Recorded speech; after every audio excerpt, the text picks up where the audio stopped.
This is what political corruption looks like in Canada.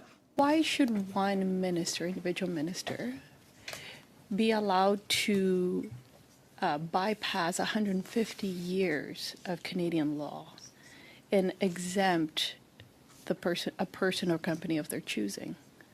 Yeah, look, that may be your view, but I don't think that is what's happening. Well, that's how it's written. It doesn't say people are being exempted from 150 years of law. It says from any federal law except the criminal code. Right. There's no mention of years or... It's any federal law except Sure. for the criminal. So it's any federal law that has been passed over the last 150 years. Right. I'm not going to parse this out with you. So just to be clear, you don't need it to do your job, but you want to keep it nonetheless. I think it's helpful to have. Do you see the potential of abuse, though, in that companies or people will have to lobby you personally and not care about the law itself? No one's asked me to overturn any laws. You would have the ability to. In some contexts, perhaps, but again, this is something that would have to be used very judiciously. How could you possibly think that this would not undermine the trust in our democracy then?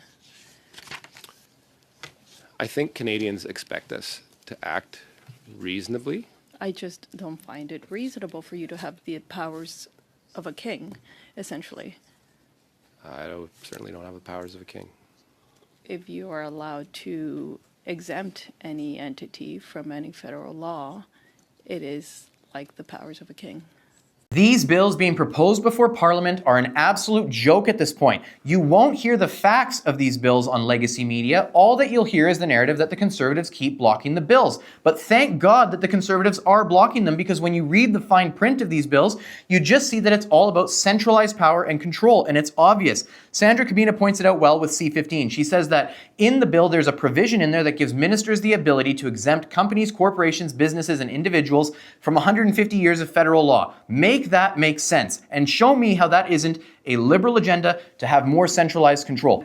Please, for the love of all that is good in this world, even if you have some sort of social issue that you agree with the Liberals on, we can't afford this anymore. We can't afford it economically. We can't afford it to our basic freedoms. Be sure to share this video to increase awareness and follow along with me, because you won't see this on legacy media.